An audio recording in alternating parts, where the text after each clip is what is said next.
Assalamualaikum warahmatullahi wabarakatuh. Selamat sore rekan-rekan, kawan-kawan, sahabat-sahabat sekalian. Saya yakin yang hadir pada kesempatan ini bukanlah seorang pemalas ya. Hujan itu paling susah ditaklukkan di Kota Malang karena dingin. Ruangan 3x4 itu kos-kosan maksudnya, dan selimut agak nyaman di musim seperti ini. Tapi teman-teman menaklukkan kemalasannya dan hadir di forum yang insya Allah barokah ini. Baik, saya dimandati untuk membedah ya buku ini. Sebetulnya saya sungkan karena beliau ini adalah kiai saya, guru saya, inspirator saya. Tapi mandat bagi seorang yang semi santri susah ditolak. Seperti saya sama Mas Faisal. Makanya kemarin ketika tim Gramedia meminta kami menyiapkan tempat melalui Pak Dovir, dan Pak Dovir tanya pada kita tanpa pikir panjang langsung cari tempat, berangkat hari itu juga dan jam itu juga Pak. Susah nolak. Padahal kalau sama Bung Faisal ini, waduh, orang paling santai di Kota Malang. Kecuali satu, tentang properti dan usernya. Wah, itu langsung berangkat kalau beliau ini. Tapi kalau sudah guru yang bilang, wah itu nggak ada waktu, sudah langsung cabut gitu. Nah, itu yang kami alami kemarin. Artinya Pak Eko dan kawan-kawan cukup menyiksa kami ya. Baik teman-teman sekalian, filsafat untuk pemalas. Saya membaca buku ini lumayan ya, sekitar, kamu sudah lama, waktu masih model sebelum cetak ya, pracetak itu kami sudah diberikan oleh Pak Dovir untuk dibaca. Jadi saya sudah sedikit tambah, mungkin walaupun cuma sekali ya. Ada beberapa hal yang saya dapatkan dari buku ini ketika diminta untuk membedah. Pertama, soal kata pemalas sebetulnya ya.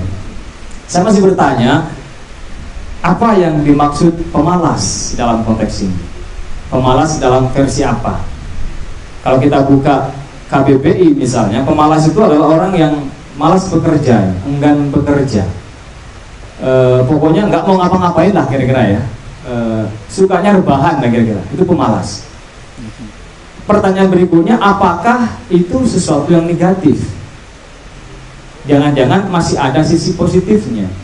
Karena malas misalnya kita tidak banyak ghibah misalnya, karena malas misalnya mengurangi maksiat. Pertanyaan lanjutnya, lalu mengapa pemalas ini perlu diberi filsafat? Karena untuk filsafat, untuk pemalas? Filsafat untuk pemalas. Kenapa? Kok seperti ada dalam tanda petik ya, ada sesuatu dengan pemalas. Nah, dari pertanyaan itulah kemudian saya mencoba membaca, mencari jawaban apa sih sebetulnya yang ingin disampaikan di dalam buku ini, kira-kira begitu ya. Lalu saya coba baca, saya coba teliti kata per kata sampai ke situ. Lalu saya menemukan beberapa kata yang ini khasnya Pak Dovir ya, cukup sering diulang. Bahkan kalau saya hitung dengan padanannya itu hampir 100 kali lah. Kata itu ini, cuti nalar ya, tuna pustaka, itu padanannya ya, defisit otak ya, otak cingkrang. Itu kata-kata itu adalah kata-kata yang digonta-ganti pasangannya ya. Sekali menggunakan istilah cuti nalar ya, sekali menggunakan istilah tuna pustaka ya. Dia otak cingkrang gitu. Ejakulasi informasi. Ejakulasi informasi kayak gitu-gitu. Jadi kata itu dipakai di hampir ya, meskipun nggak semua ya, hampir semua bab di dalam buku ini menggunakan istilah itu. Saya curiga apakah itu yang dimaksud pemalas? Pertama, kemudian kata kedua ini mungkin agak sedikit bikin kita panas sebagian, yaitu kata jomblo, Pak. Ini ada tendensi kayaknya pada para jomblo ini. Jomblo ini ada turunan katanya, ada jomblower, kemudian ada zerogami, Pak. Jadi kalau ada poligami ada zerogami. Nah, kata-kata ini yang dipakai banyak, kemudian yang selebihnya kata-kata yang menurut saya agak semi memarah, ya, semi menunjukkan kemarahan. Misalnya tengkulak agama kayak gitu ya. demagog, kayak gitu ya. Serigala politik, ya. Munaslimin, ya. Fastabikul politik, fastabikul project, gitu ya. Pengasung intoleransi, gitu. Nah, itu beberapa kata yang paling banyak digunakan menurut saya ketimbang kata-kata yang lain di dalam buku ini. Nah, saya curiga yang dimaksud pemalas yang ingin disadarkan barangkali itu adalah orang-orang ini, orang-orang yang disebut tadi itu. Jadi teman-teman yang hari ini datang sendirian sebagai jomblo, siap-siap telinganya panas habis ini disindir banyak sama beliau ya teman-teman. Lalu kemudian apa isi buku ini? Barangkali ini pertanyaan setiap pembaca ketika membuka sebuah buku. Nah, saya mencoba membuat semacam kerangkanya. Sayangnya memang buku ini tidak disusun sesuai kerangka karya-karya ilmiah sebagaimana ada di kampus-kampus teman-teman ya. Jadi teman-teman bisa baca di tengah, mulai dari tengah nggak apa-apa. Bisa mulai dari belakang nggak apa-apa. Sesuai selera. Enak banget pokoknya. Nah, begitu saya membaca, saya ingat sebuah kutipan dari seorang pelatih yang sangat terkenal, kalau tidak salah namanya Johan Cruyff. Ini pelatih dari Belanda, pernah melatih Barcelona juga ya. Dia bilang itu begini, playing football is simple, but playing simple football is the hardest thing there is. Jadi bermain bola itu sederhana, tapi memainkan bola yang sederhana itu sesuatu yang sangat sulit. Saya membayangkan pada buku ini berfilsafat kira-kira ya, kalau saya coba terapkan itu sesuatu yang simpel sederhana. Tetapi menghadirkan filsafat yang sederhana dalam sebuah buku itu sesuatu yang sangat sulit, tidak mudah. Gitu. Karena kita akan berhadapan dengan istilah-istilah di dalam filsafat yang kadang rumit, ya. Banyak menginginkan dahi, elit. Kalau kata Pak siapa? Pak Khalid itu elit itu ekonomi sulit itu. Jadi istilah-istilah ada, apakah ada itu ada kayak gitu-gitu ya. Apakah apa itu bedanya dengan keapaan kayak gitu-gitu. Itu kalau kita tidak punya pemahaman yang agak panjang di dalam filsafat, saya kira kita akan kesulitan menghadirkan di dalam satu bahasa yang sederhana. Dan Pak Dovir mampu buku ini ya, sebetulnya buku beliau sangat banyak ya, mampu menghadirkan istilah-istilah itu dengan kosakata yang sangat renyah tadi sebagaimana yang dibilang oleh Pak Eko Nugroho itu. Nah, adapun sedikit isinya, ini saya sedikit spill saja karena waktunya agak sedikit terbatas. Ada 3 menurut saya coba klasifikasi sampai Isya katanya. Sampai Isya. Wah, gawat ini. Pertama itu berkaitan dengan refleksi keseharian ya. Jadi misalnya tertawa, tidur, bertani itu sesuatu yang mungkin kita tidak sempat merefleksikan itu, tetapi buku ini mampu memberikan refleksi yang mendalam. Soal tani misalnya, bertani, apa yang bisa kita ambil hikmahnya misalnya. Petani tidak langsung memanen. Petani harus menanam dulu, harus merawat dulu, satu proses yang sangat panjang, baru dia memikirkan bagaimana memanen. Nah, Pak Dovir lalu kemudian memperluas ke dalam kehidupan kita, kira-kira kehidupan yang benar itu kira-kira adalah kehidupan yang seperti itu. Kalau itu diabaikan, maka ya seperti koruptor gitu. Tanpa ingin melalui proses penanaman langsung diambil saja ya. Itu mungkin yang disebut sebagai serigala politik dan seterusnya itu ya, tengkulak politik dan seterusnya. Lalu kemudian berikutnya adalah mengkolaborasikan ide-ide pemikiran besar dalam tradisi filsafat, terutama filsafat barat. Jadi misalnya Kant, kemudian Nietzsche, Zizek, Plato dan seterusnya, Socrates juga itu diambil yang paling menarik lalu kemudian dibahasakan ulang. Misalnya Socrates bertamu ke saya. Apa yang dimaksud misalnya? Ternyata Socrates ini yang kita kenal itu adalah salah satu pemikir yang metodologinya yang kita kenal sebagai dialogostai itu, yang selalu bertanya tentang banyak hal gitu, yang tak pernah berhenti bertanya. Bahkan orang yang disebut dalam sejarah filsafat Yunani, kaum sofis yang sering meyakini dia sebagai pemilik kebenaran, itu sering bertekuk lutut di hadapan Socrates karena pertanyaan-pertanyaan yang terus mengalir. Sehingga dalam debat-debat Sokrates dengan kaum sofis itu tidak punya kesimpulan kadang. Kesimpulannya satu, bahwa mereka berdua tidak tahu apa-apa gitu, tentang yang mereka perdebatkan. Nah, metode itu yang biasa disebut dengan istilah metode aporetik gitu. Nah, Pak Novel menghadirkan dengan satu narasi cerita yang itu enak sekali kita baca gitu loh, tanpa harus terjebak kepada istilah-istilah yang sangat filosofis kira-kira. Ada banyak ya, ada Kant, ada Zizek. Nanti teman-teman kalau saya ceritakan semua nanti nggak jadi beli buku ini. Oh, bahaya nanti Pak Eko ini. Berikutnya adalah mengkolaborasi dengan filsafat timur. Nah, memang beliau ini harus kita akui backgroundnya adalah pesantren dan belajar di salah satu lembaga pendidikan yang filsafat baratnya kuat, yaitu STF Geraha Jakarta. Satu sisi background pesantren. Jadi dua background ini yang mempengaruhi beliau, sehingga satu sisi dia harus menghadirkan tradisi pemikiran barat gitu kan. Kemudian di sisi lain beliau juga harus menghadirkan tradisi pemikiran timur gitu. Maka disitulah ada pergolakan gitu. Ada pertautan antara filsafat barat dan filsafat timur di dalam buku ini. Kebetulan Pak Novel juga menulis salah satu buku yang berjudul Filsafat Timur, yang itu memang ditulis agak berbeda dengan buku-buku belakangan yang cenderung ilmiah, cenderung sangat filosofis gitu. Nah, di situ juga menarik ya, kutipan-kutipan Buddhisme, Hinduisme, Taoisme, itu kita bisa menemukan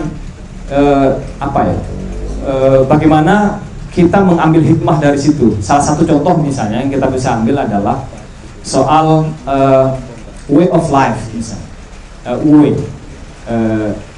hidup berdasarkan kearifan alam misalnya, atau hidup sesuai dengan alam misalnya. Nah, dalam kalau kita mau renungi sedikit dalam, sebetulnya menarik, hidup sesuai dengan alam, hidup sesuai dengan kodrat kita misalnya. Apa misalnya kalau hubungan kita dengan hari ini sesuai dengan spesifikasi kita, sesuai dengan spesialisasi kita. Kita tidak pernah melihat misalnya ada ular ingin jalan kaki misalnya. Atau ayam ingin terbang misalnya seperti burung.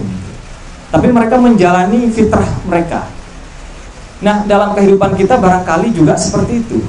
Hidup yang tenang itu adalah hidup yang sesuai dengan way kita, bahasa kita, fitrah kita. Ya, kalau dosen mungkin yang menikmatilah cara mengajar di kampus gitu.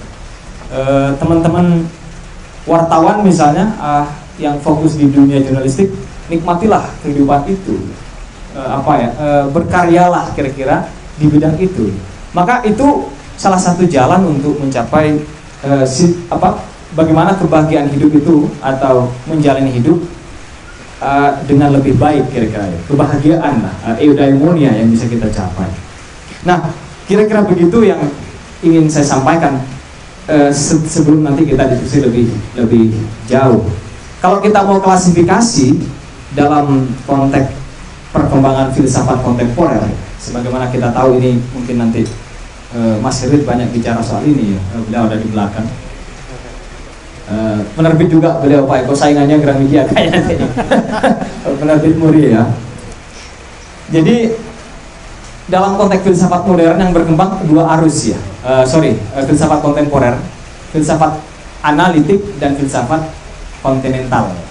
Filsafat analitik ini yang cenderung bahasanya ilmiah, kira-kira bahasanya baku gitu ya. Kalau kita dengar misalnya jika A maka B, A maka C kayak gitu-gitu, itu filsafat analitik. Nah, di buku ini tidak ditemukan istilah itu. Makanya saya menilai dalam arus filsafat kontemporer ini, buku Filsafat untuk Pemalas ini cenderung arusnya adalah pada filsafat yang kontinental, bahasa-bahasa yang cenderung puisi, bahasa yang cenderung sublim ya, detail kira-kira gitu ya. Selamat datang Pak Dalang kita ya, PBNU Ki Ardi, monggo.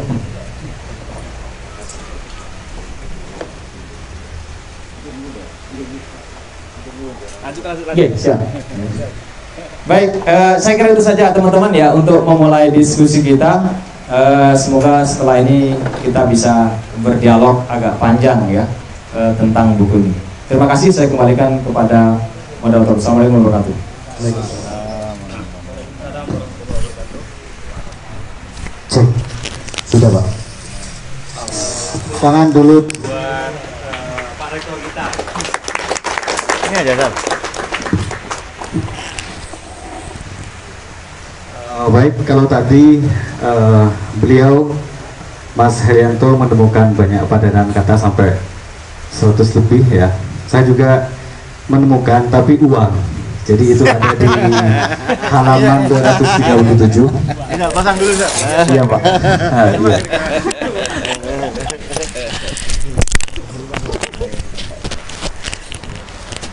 Ya. Jadi tadi itu pembedanya Pak Jati. Siap. Beliau menemukan banyak hakikat dan makna dari kata-kata itu.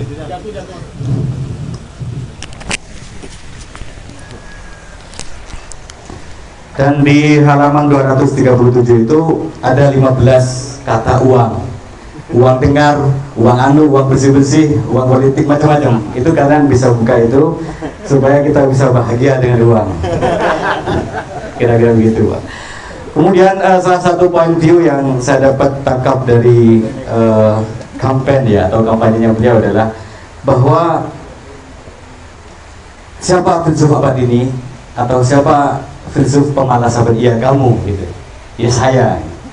Jadi artinya dari sepanjang sejarah filsafat mulai dari Yunani kuno sampai sekarang, filsuf terbaik ya diri kita sendiri gitu. Kira-kira begitu kampanye beliau. Dan untuk mengenal tentang mengapa kita itu filsuf itu ada di halaman halaman di saya lupa Pak. Yang jelas di situ dijelaskan oleh beliau. Oke. Makanya beli ya teman-teman ya. Itu hari ini ada diskon 20%. Kira-kira begitu. Oke, selanjutnya saya akan berikan kepada Mas Sindu Dohir Herianto. Di sini perspektifnya adalah perspektif budayawan, perspektif beliau yang telah mungkin kurang lebih seminggu membaca buku ini. Oke, kira-kira saya kasih waktu 10 menit cukup buat Pak Sindu. Monggo Pak. Kurang lah 15. Oh 15 menit. 15 menit. Baca puisinya kan? Nanti iya. Baca puisinya juga. Kalau Gardina lah. Baik. Siap.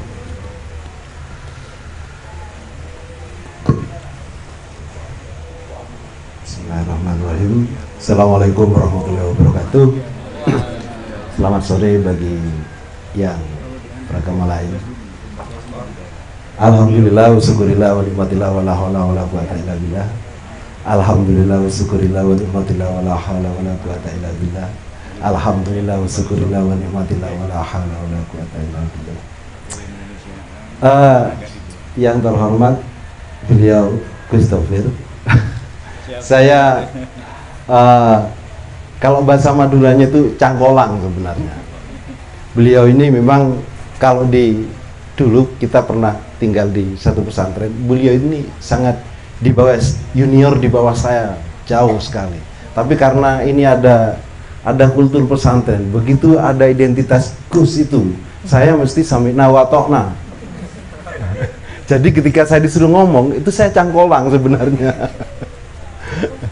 Walaupun beliau itu tidak pernah menampakkannya, dan itu keberfilsafatan itu yang sangat menarik bagi saya. Yang terhormat juga Pak Eko, Mas Herli, Mas Faisal, ada senior saya di sini Mas Suta. Beliau itu kalau menurut saya lebih filosofis dari filsafat itu.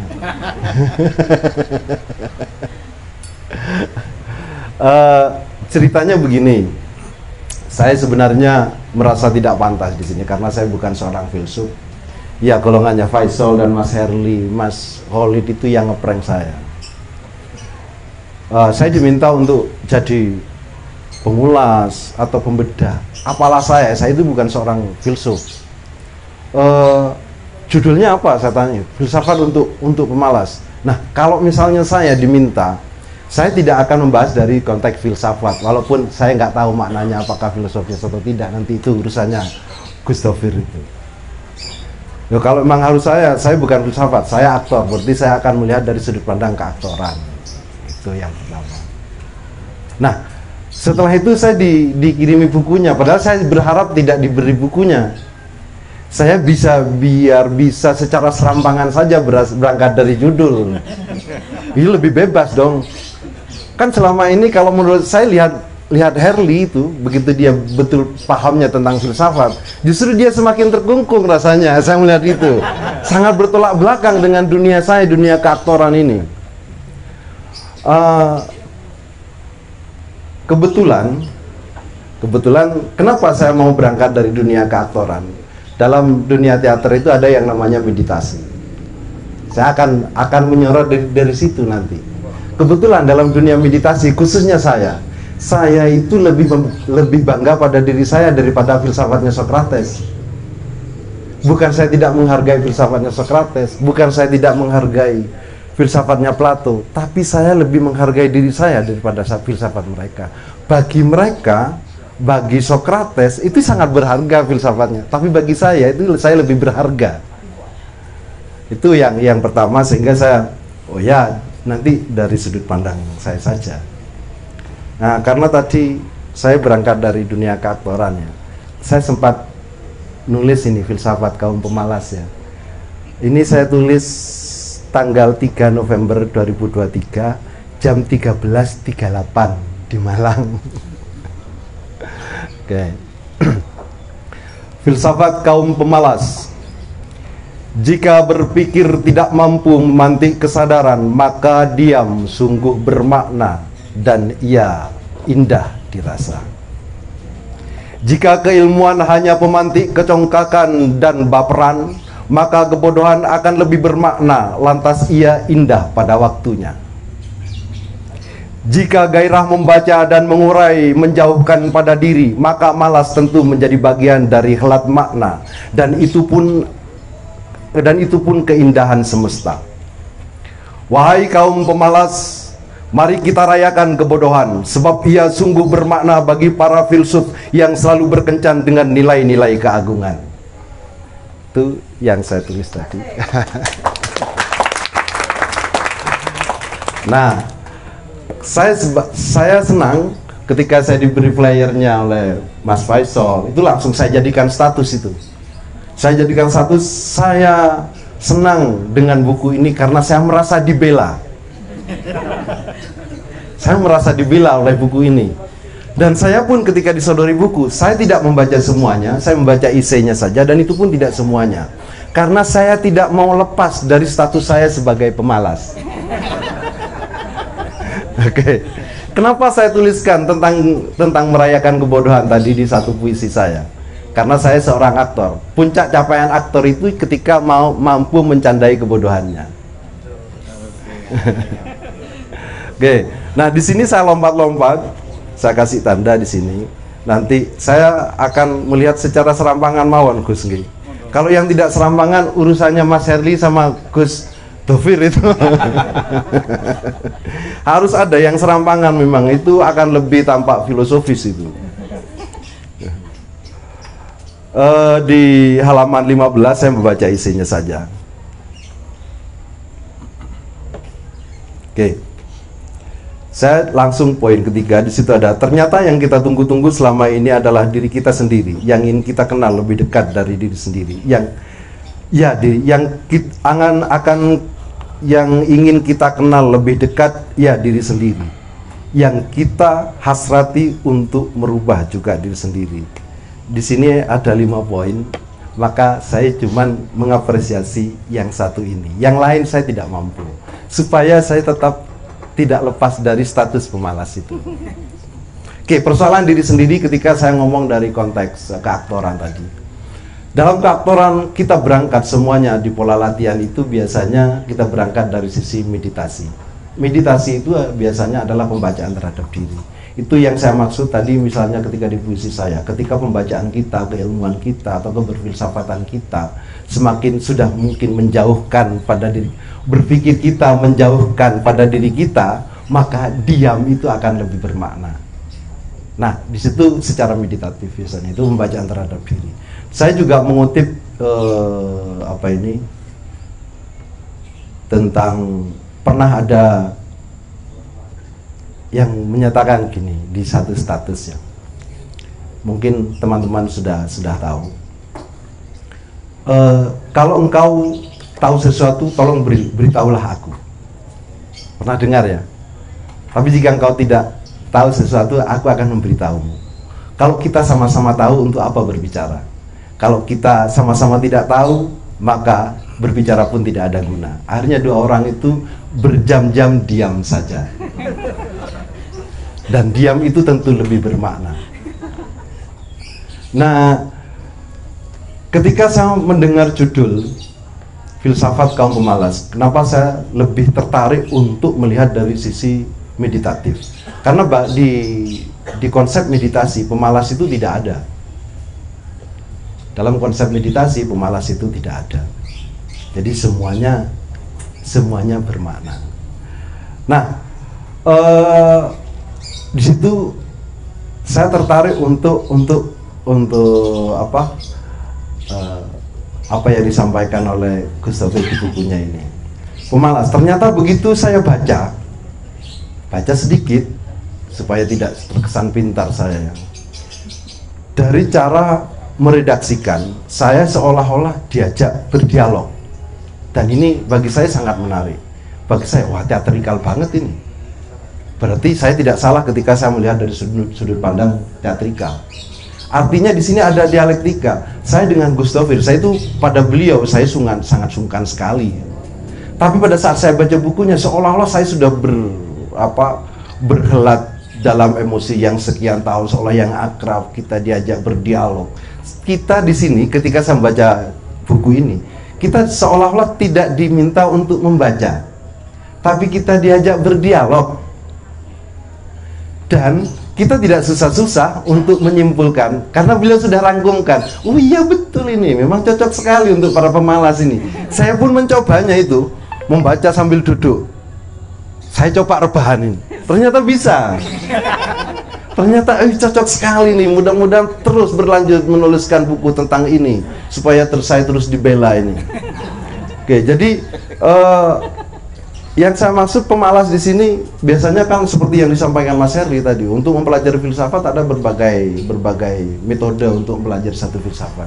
Nah, ketika membaca bukunya Gustav ini tidak perlu metode itu karena beliau sudah menyederhanakan, sehingga kita diajak untuk berfilsafat.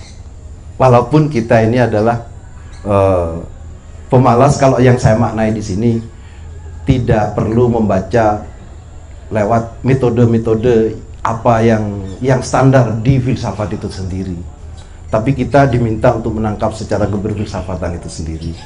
Oke, saya tandai di sini. Di halaman 22, tentu saya pilih salah satu. Nah, di sini, jika kepada diri sendiri pun tak percaya, bagaimana terhadap yang lain? Saya di sini sangat sepakat karena saya melihat dari sisi meditasi. Meditasi itu pembacaan terhadap diri, maka dalam konsep keaktoran itu memang untuk menemui dirinya. Jadi siapapun, saya bercerita, mohon maaf ini saya berbicara tentang keaktoran ya, karena saya dasarnya dari sana. Tidak akan mampu menjadi aktor yang baik ketika dia belum mampu membaca dirinya. Pembacaan terhadap diri. Nah, pembacaan terhadap diri itu nanti juga dibahas di halaman keberapa oleh Gustav tentang yang ada di luar.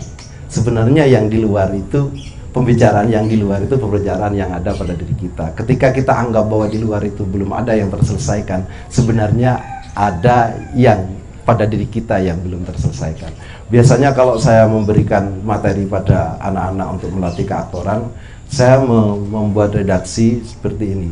Tolong selesaikan yang belum terselesaikan pada dirimu. Persoalan keaktoran di situ. Nah, kaitannya dengan kalau kepada diri sendiri pun tidak percaya, bagaimana terhadap yang lain? Karena runutannya ke sana biasanya kalau di keaktoran. Saya juga melihat satu narasi yang di buku ini tentang mikrokosmos dan makrokosmos. Keaktoran itu pun begitu. Bahwa yang ada di luar itu adalah yang ada di dalam. Itu kalau di keaktoran begitu.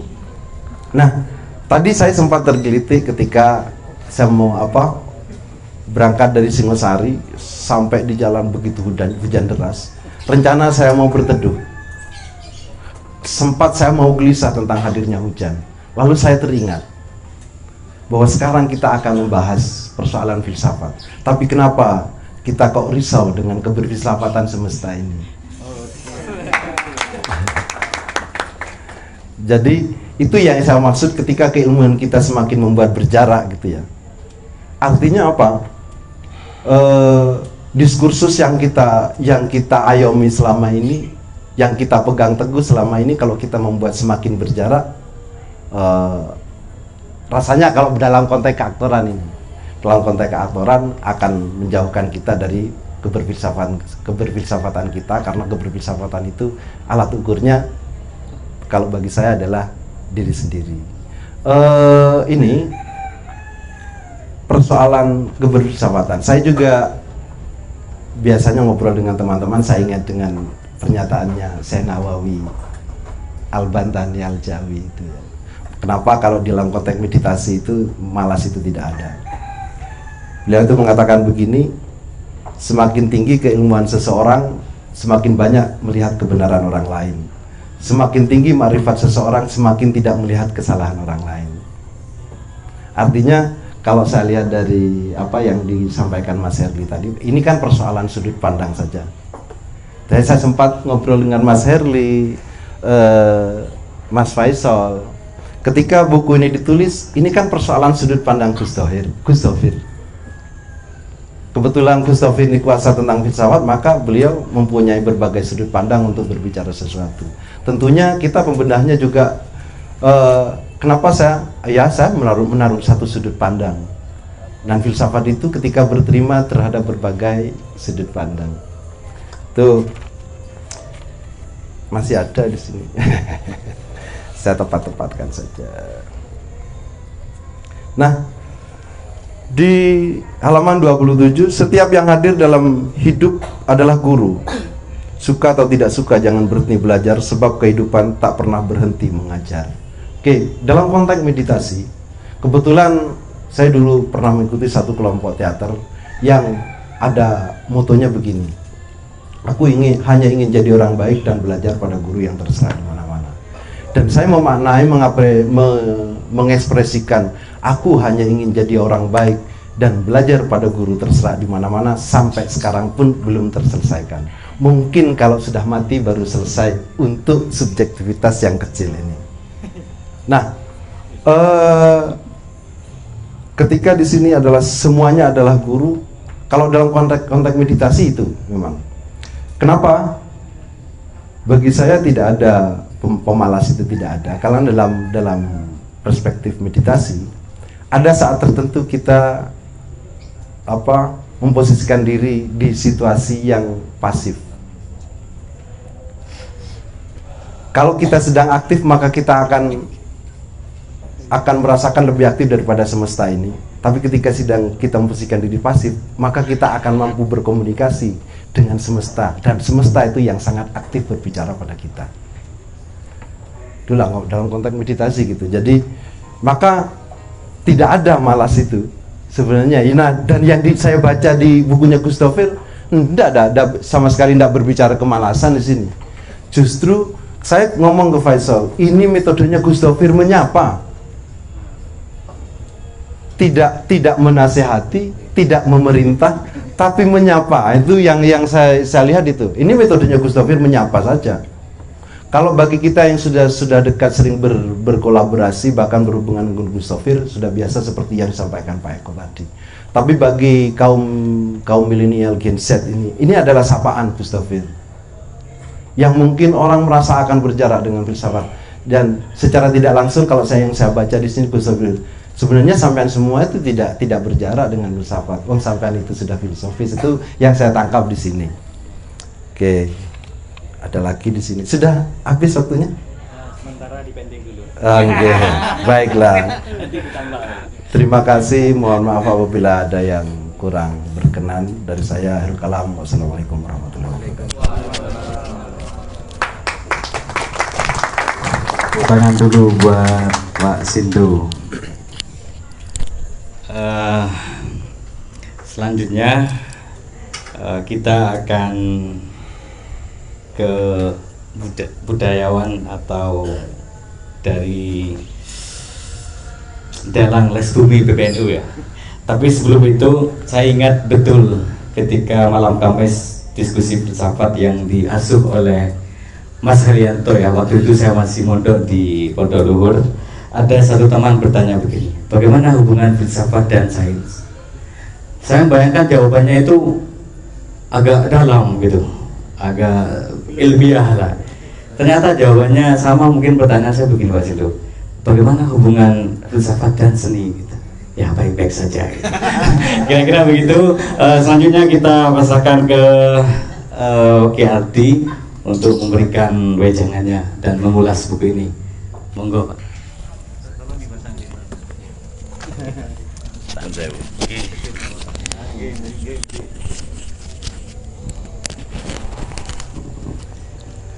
Assalamualaikum warahmatullahi wabarakatuh. Bismillah, alhamdulillah, la haula wa la quwata illa billah.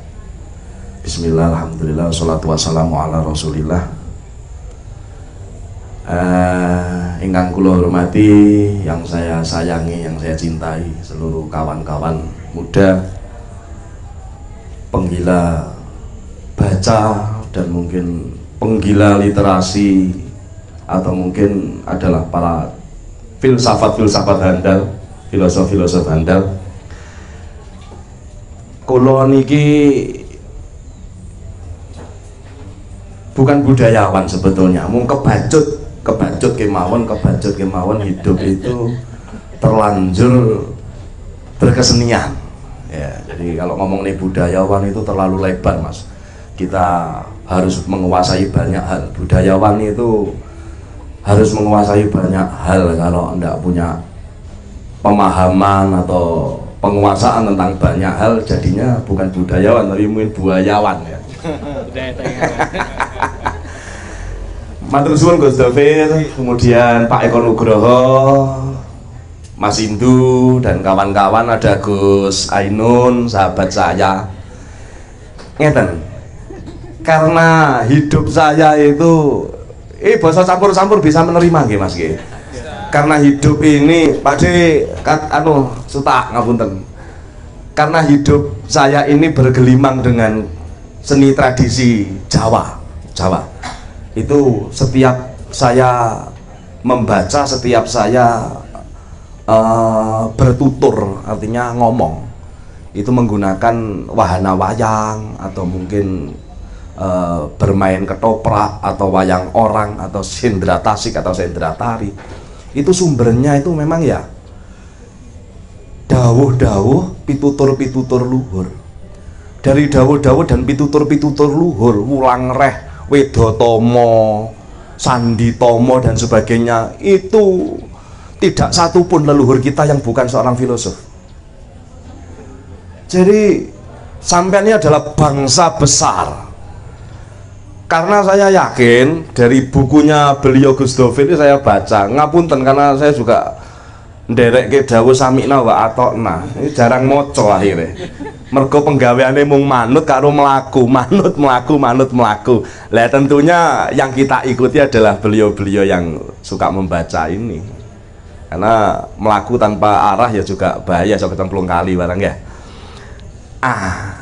Ini saya melihat, kalau orang itu sudah bisa berfilsafat, atau filsafat paling sederhana sekali, tadi katanya Mas Sindu adalah diam itu filsafat. Sampeyan duduk mau baca buku itu terus kemudian merem, itu nek apik ya Tuhan, nek elek ya hantu kan ngono mawon. Itu pun juga sudah berfilsafat. Angan-angan yang tidak, yang multi tafsir tanpa ada sebuah kenyataan, tanpa ada sebuah apa itu kawruh sebelumnya, itu juga pengandaian yang luar biasa. Lah para leluhur tanah Jawa itu saya contohkan ada sebuah tembang asmaradana. Asmoro itu cinta, dana itu memberi cinta. Jadi sang pemberi cinta, mungkin maksudnya seperti itu. Yang intinya seperti ini. Sangune wong turu yekti, bekalnya orang tidur yang sejati. Ping telu kulhu wacakno, bacalah kulhu 3 kali. Ora ninggal solawate, nuli tobat lan istighfar, tasbih tahmid tahlilono.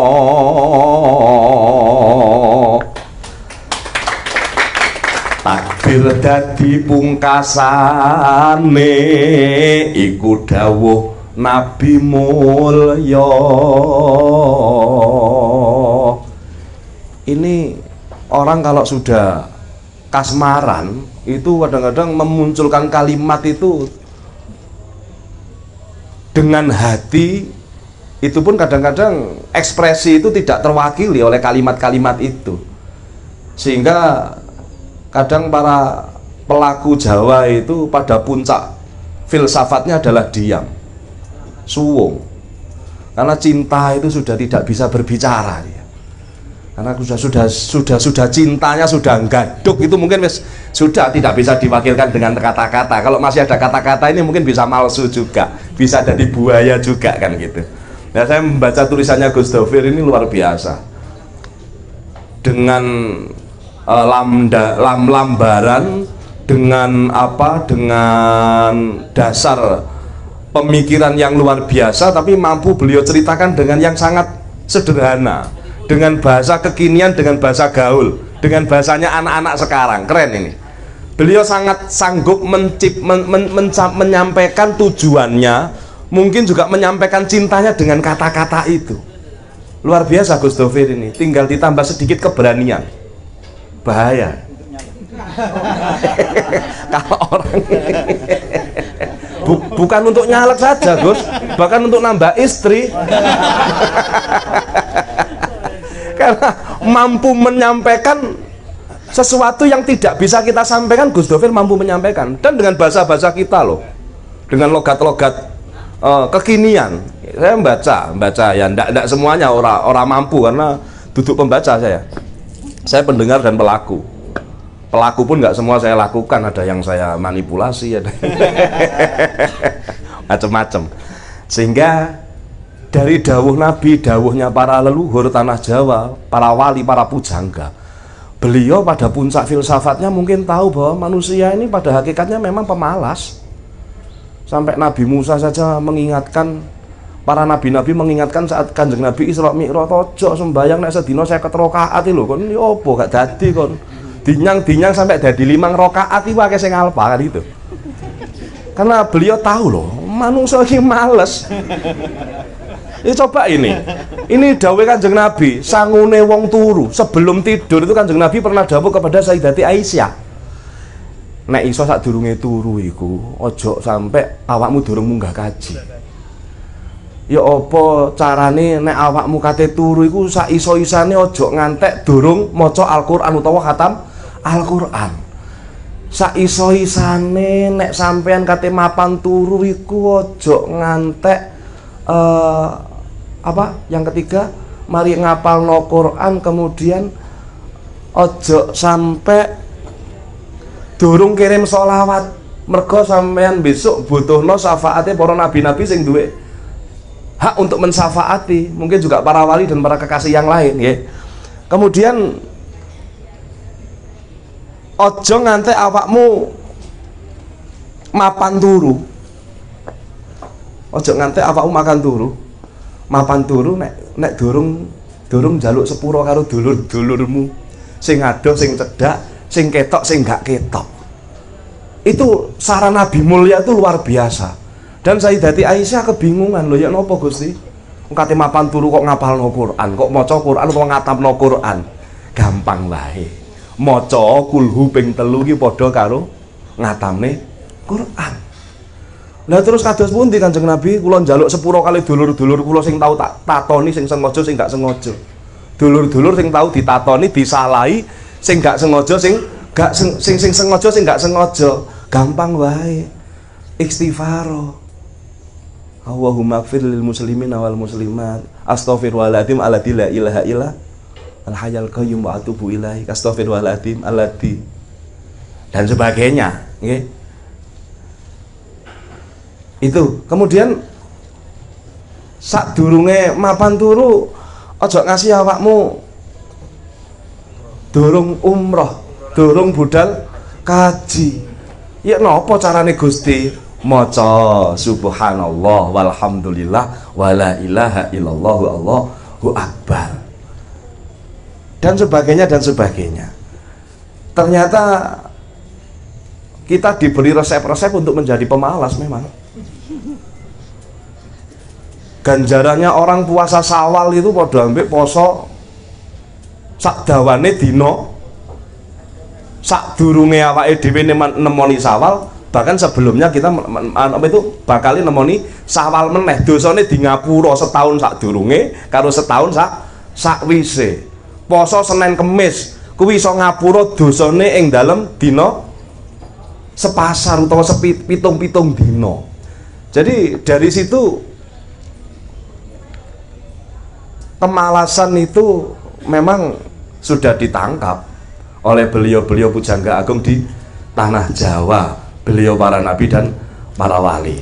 Kemudian ini ada yang asik untuk saya sampaikan, wis tak jenggoti. Jadi tulisannya Gus Dovir kula jenggoti sebagai tanda biasa itu harus kasih jenggot. Tanda apa itu? Tanda dewasa.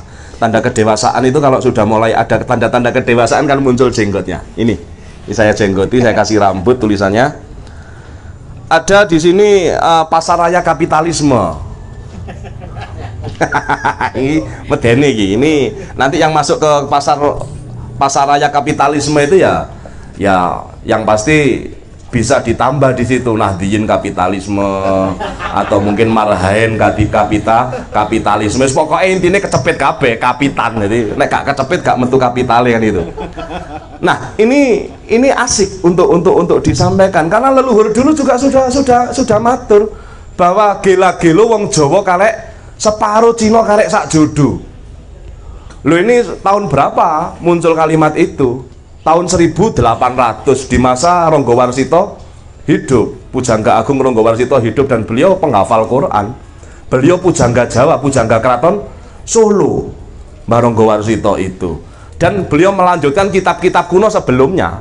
Jadi tidak serta-merta nggawe dhewe mboten. Mbah Ronggo Warsito itu menyempurnakan atau bisa dikatakan menuliskan lagi kitab Musoror karya Panembahan Giri kedua atau Kanjeng Sultan Zainal Abidin. Lah, Sultan Zainal Abidin penyempurnaan dari kitab Joyo ing Beboyo karyanya Mbah Wasil yang ditulis oleh pujangga keraton di zaman Prabu Joyoboyo. Wih, keren ini. Dengan filsafat-filsafat itu Prabu Joyoboyo yang notabene agamanya adalah Wisnu, Hindu atau Hindu Kasayuan, itu mengangkat seorang Mbah Wasil menjadi seorang pujangga keraton. Bayangkan Mbah Wasil Ali Samsudin atau Sulaiman Al-Wasil Samsuzen yang makamnya di Astana Gedong itu, meturut dawuh Romo Yai Agus Sunyoto, adalah ulama-ulama yang memiliki karisma, memiliki keramat, dan memiliki kedigdayaan karena beliau ulama-ulama awal di Nusantara. Ya. Itu agamanya bisa diterima, nilai-nilainya, kebijakan-kebijakannya, kasih sayangnya melalui perjalanan hidup itu bisa diterima oleh Prabu Joyoboyo dan menjadikan Prabu Joyoboyo ini punya kawaskitan, landep.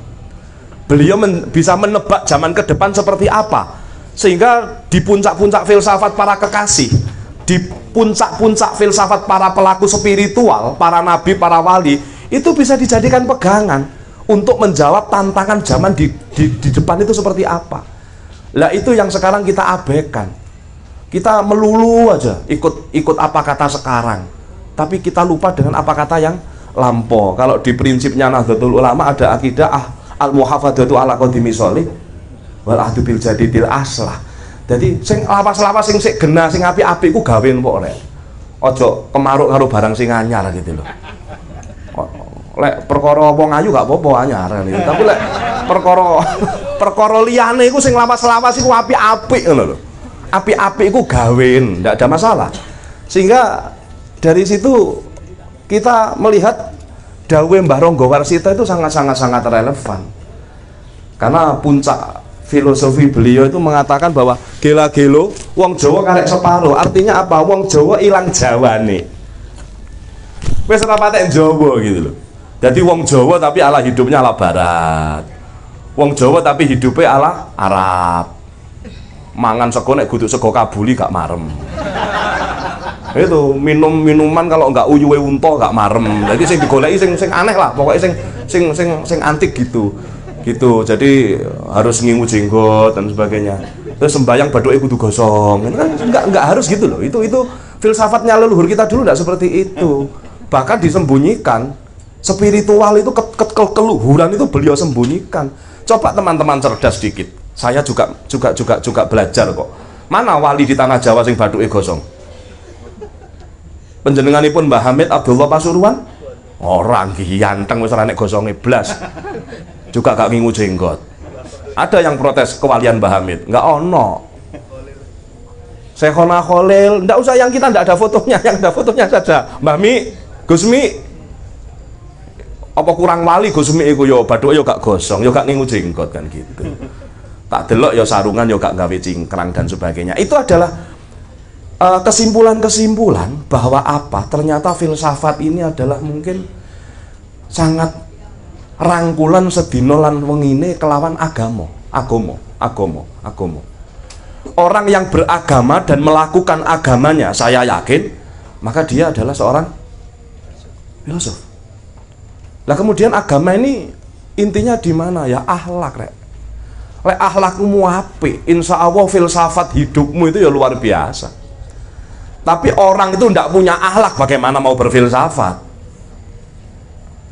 Coba kalau Benyamin Netanyahu atau setan Yahu itu terus ngomong yang terpenting dari politik itu adalah kemanusiaan, rapayu gitu loh. Wong kelakuannya gak ngono. Tapi kalau Gus Dur berbicara, yang paling penting dari politik itu adalah kemanusiaan. Itu awake dhewe dengan hati nurani itu bisa mengikuti itu. Asik ya. Gus Dur itu wonge pinter limpet waskita. Tapi endingnya apa? Katokan cekak metu teko istana. Apa sing dibelani mati-matian kalau harus mengorbankan darahnya orang-orang Indonesia?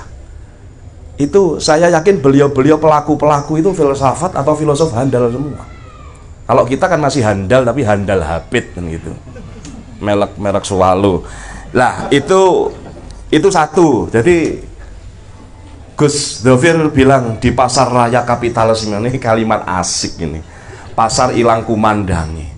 Jadi zaman sekarang mungkin sudah orang itu akhlaknya sudah sedikit tergerus dengan cara hidup yang bukan dirinya sendiri. Sampean wong Jawa tapi uripe lan Jawa, itu filsafatmu menjadi ndak patek Jawa kan gitu. Jadi Jawane hilang.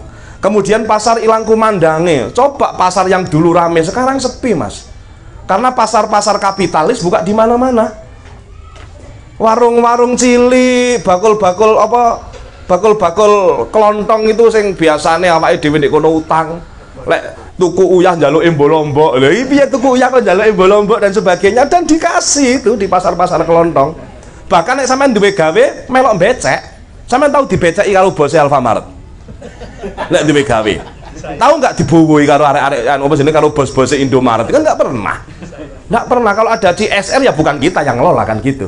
Itu karena kita sudah lepas dari filsafat jati diri.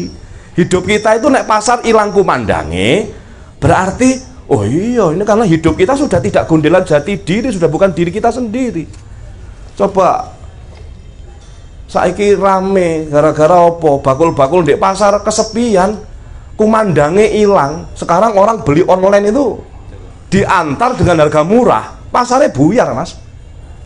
Tuku opo ae, mulai tuku dom sampai tuku opo ae sing paling angel. Bahkan wah, kondom itu modelnya macam-macam. Luar biasa.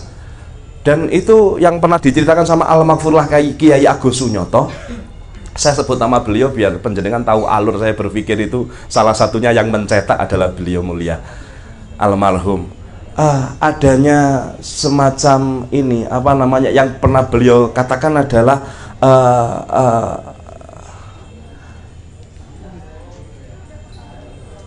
religionomi. kemudian segala sesuatu nek iso didol lah di akhir zaman ini. Religionomi, kemudian apa ada apa namanya pokoknya semuanya dijual. Lah itu yang menjadikan kita, karena kita tidak punya adek-adek atau tidak punya jati diri. Kemudian Gus Dovil juga di dalam tulisannya itu ada jika Anda bingung dengan jalan keluar, jangan cari sabun. Ya, kalau Anda bingung dengan jalan keluar, jangan cari sabun, tapi mengajaklah kembali ke pintu masuk. Ini jeru, dan orang Jawa punya apa? Sangkan paraning dumadi innalillahi wa inna ilaihi rojiun. Kembali kemana? Ke Gusti Allah. Kok itu butuh ngaji lagi ke Gus Dovil. Sampai lu gak teko Gusti Allah, sampai teko Nur Muhammad, kan gitu. Jadi manunggaling kawula Gusti itu kita kembali kepada Nur Muhammad itu, baru Gusti Kanjeng Nabi yang membawa maring Gusti Allah. Lah kan itu kan butuh pendekatan filosofi yang luar biasa. Ternyata selama ini kita tanpa guru tidak sampai ke situ. Coba ada fenomena lucu ini. Anak kesurupan, Gus. Anak kesurupan diruqyah pakai bahasa Arab ngeruqyahnya. Dan yang ngeruqyah ini orang-orang fasih loh. Piye ora percaya nek fasih wong ingu jenggot katoke cingkrang. Dan luar biasa, bacanya itu luar biasa, gak waras-waras sampai 3 dino. Itu kejadian nyata. Karena panik dan sebagainya, akhirnya mereka kembali ke jalan pulang. Apa itu namanya istilahnya Gus Dovil? Mereka kembali ke pintu masuk. Loh, aku ini wong Jawa. Golek wong Jawa, golek dukun. Lah saya dianggap dukun. Mergo dalang nek kate wayangan nyumet dupa, ngono, maca selawat dianggap dukun. Ya apa? Saya dianggap dukun, saya disuruh datang. Aku gak iso loh Mas. Wis pokoknya sampean parah nih, sampean delok iki. Saya Fatihah kepada Kanjeng Sunan Kalijaga, saya ndonga pakai tembang. Ana kidung rumeksa ing wengi teguh, hayu luputa ing lara, luputa bilai kabeh. Jin setan datan purun, paneluhan dan ana wani.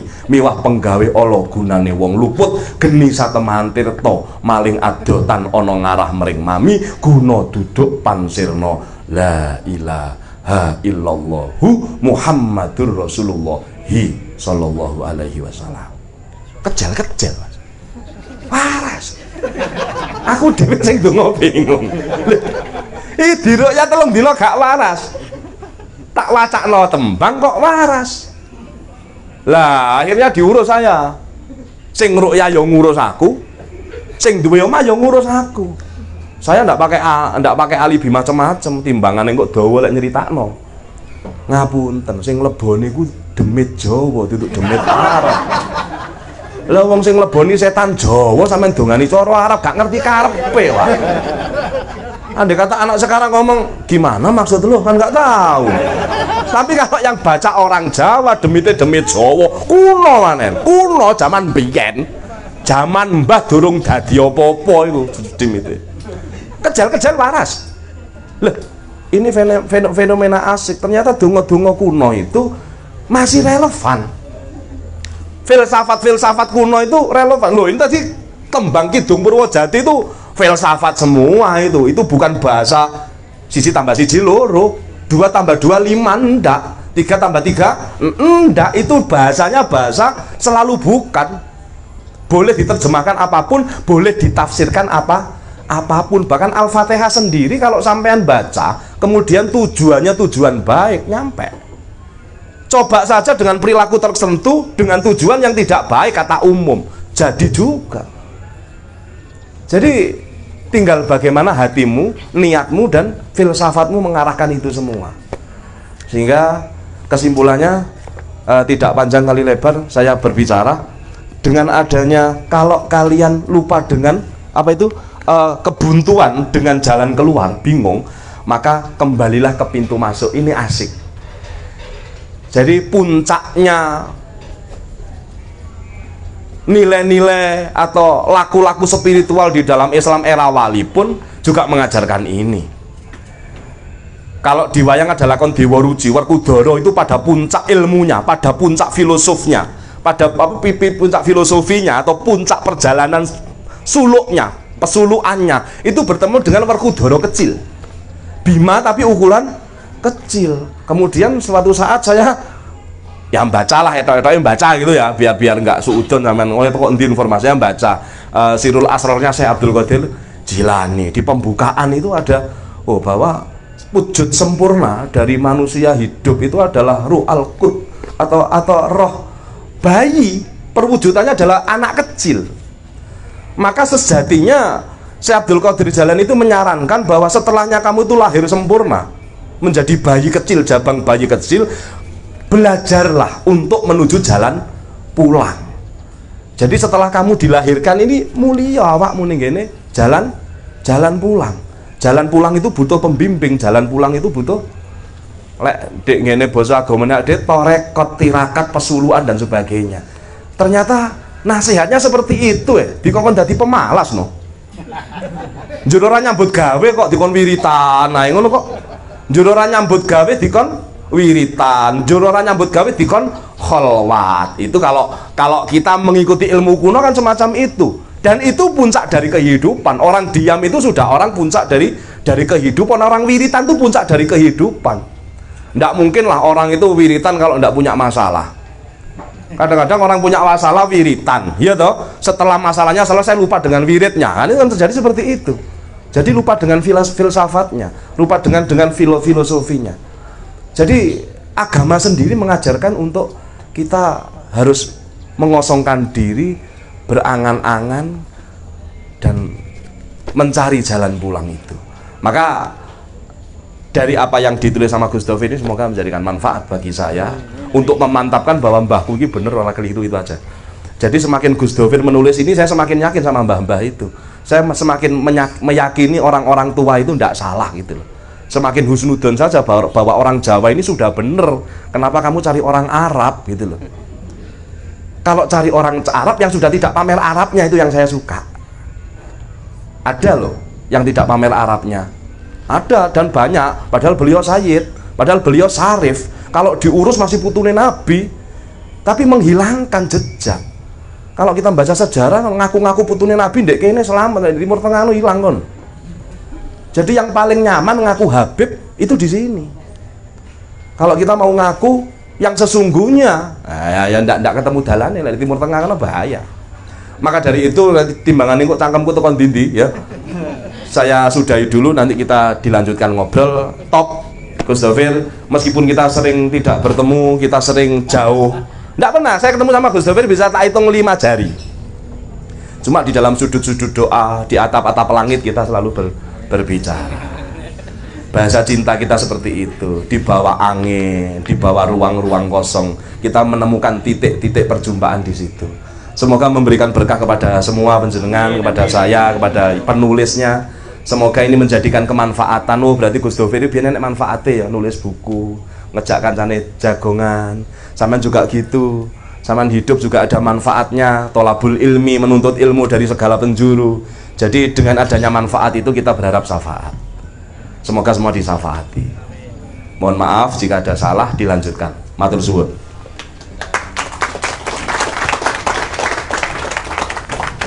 Oke, sekali lagi tepuk tangan untuk dalang kita. Terima kasih. Ini cukup gamblang tadi ya, sudah dijelaskan ulasan dari buku ini dari perspektif beliau. Selanjutnya kita langsung masuk ke penulis buku ini. Saya sebagai santrinya nggak berani ngatur waktu, saya pastikan langsung ke beliau. Monggo Pak. Siap, mantan nuwun. Oke, mantan nuwun.